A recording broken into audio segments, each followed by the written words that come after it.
მოგესალმებით მეგობრებო, დღეს ვისწავლოთ წილადების შეკრება. წილადების შეკრების დროს აუცილებელია წილადებს საერთო მნიშვნელი ჰქონდეთ. ეს არის მთავარი პირობა წილადების შეკრების დროს. ძალიან დიდი შეცდომა არის ხოლმე, როდესაც ბავშვები მნიშვნელებს კრიბავენ. გავიხსენოთ, მნიშვნელი არის წილადის ხაზის ქვემოთ დაწერილი რიცხვი, ხოლო ზემოთ მრიცხველი გვაქვს. წილადების შეკრებისთვის აუცილებელი წესია მათი საერთო მნიშვნელის მოძებნა. ანუ ჩვენ ვეძებთ ისეთ რიცხვს, რომელიც 3-ზეც იყოფა და 5-ზეც. ასეთი რიცხვი ძალიან მარტივად ჩანს, რომ არის 15. 15-ს ვყოფთ მნიშვნელზე, პირველი წილადის მნიშვნელზე, 5-ს მივიღებთ და ვამრავლებთ 2-ზე. წერთ შესაბამისად პირველ ადგილას. ვუმატებთ, საერთო მნიშვნელს ვყოფთ მეორე წილადის მნიშვნელზე და ვამრავლებთ შესაბამის მრიცხველზე, ანუ 4-ზე. 15 გავყოთ 5-ზე არის 3, 3 გავამრავლოთ 4-ზე არის 12. შესაბამისად, მრიცხველში 10-სა და 12-ის ჯამს წერთ 22, ხოლო მნიშვნელი გადმოგვაქვს. ბარემ გამოვყოთ მთელიც. 22-ში 15 ეტევა ერთხელ, ანუ 1 მთლიანი მიიღება, დანარჩენი ნაშთი იქნება 7, 22-ს გამოკლებული 15, ხოლო მნიშვნელი გადადის. განვიხილოთ მეორე შემთხვევა. როგორც ვთქვით, საერთო მნიშვნელი ეს არის აუცილებელი წესი, ანუ ეს არის უმცირესი საერთო ჯერადი. ხშირ შემთხვევაში თუ ეს რიცხვები ურთიერთმარტივია, ანუ საერთო გამყოფი არ აქვთ, ვიღებთ მათ ნამრავს, როგორც ახლა მეორე შემთხვევაში მოხდა.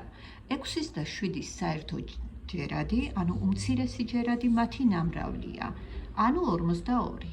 ცხადია 42-ს 6-ზე თუ გავყოფ 7-ს მივიღებ და შესაბამისად 7-ს 5-ზე გავამრავლებთ, ზოგჯერ აი აქ ვაწერთ ხოლმე ესე და ერთიანს დავაწერთ 6, რადგან 42-ის 7-ზე გაყოფის დროს 6 მიიღება. 7 ჯერ 5 არის 35, მივუმატოთ, 1 ჯერ 6 არის 6. გამრავლების შედეგებს ვკრიბავთ. მივიღეთ 41, 42. შეგახსენებთ, რომ ეს წილადი წესიერია, რადგან მრიცხველი ნაკლებია მნიშვნელზე. მოდით ვნახოთ, რა მოხდება თუ წილადებს წინ მთელი უწერიათ, ანუ ასეთ წილადებს შერეული წილადები ეწოდება. ასეთ შემთხვევაში მთელები იკრიბება, ანუ ჩვენ გვექნება 5 მთელი და ჩვენ ვღებულობთ ისევ საერთო მნიშვნელს. ამ შემთხვევაში 12 და 18 ურთიერთმარტივი რიცხვი აღარ არის, ამიტომ ჩვენ მათი საერთო ჯერადი უნდა მოვძებნოთ. 18 თვითონ 12-ზე არ იყოფა, ამიტომ ჩვენ საერთო ჯერადს 18 პლუს 18-ს მოვსინჯავთ. ანუ 18 რო 2-ზე გავამრავლოთ 36-ია და რადგან 36 12-ზე იყოფა, ესე იგი ჩვენ შეგვიძლია რომ ეს რიცხვი უმცირეს ჯერადად ჩავთვალოთ და საერთო მნიშვნელად ავიღოთ. პრინციპი იგივეა. 36-ს გავყოფთ 12-ზე, მივიღებთ 3-ს, 3 ჯერ 4 12, 36-ს გავყოფთ 18-ზე, მივიღებთ 2-ს, ესე იგი 36 გავყავი 12-ზე 3 მივიღე, 36 გავყავი 18-ზე 2 მივიღე, ამ რიცხვებს ვამრავლებ შესაბამის მრიცხველებზე, 12 პლუს 2 ჯერ 5 10, მთელი გადადის, 12-ის და 10-ის ჯამი 22, ნიშნელი გადაგვაქვს. მოდი შევკვეცოთ, გავიხსენოთ შეკვეცა რა არის.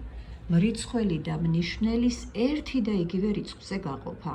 ცხადია 22 და 36 ორივე ლუწია და 2-ზე იყოფა უნაშთოდ. ამიტომ მრიცხველში დამრჩება 11, ხოლო მნიშვნელში 18. განვიხილოთ კიდევ ერთი შემთხვევა. 3-ის და 4-ის ჯამი იქნება 7 მთელი,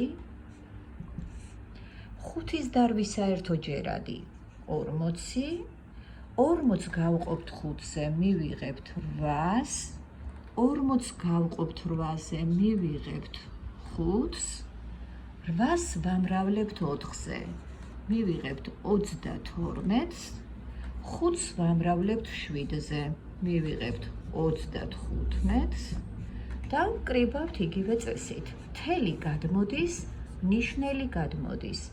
რიცხვში გვექნება 67. როგორც ხედავთ, 67 მე-40 არაწესიერი წილადია. 67-ში 40 ერთხელ ეტევა, ის 1,7 დაემატება და გაგვიხდება 8,27 მე-40. ანუ 67-ს გამოვაკელით ის 1,40 მთლიანი, რომელიც მასში მოთავსდა. თუ გასაგები იყო, გამოვიყვანოთ შემდეგი მაგალითები დამოუკიდებლად.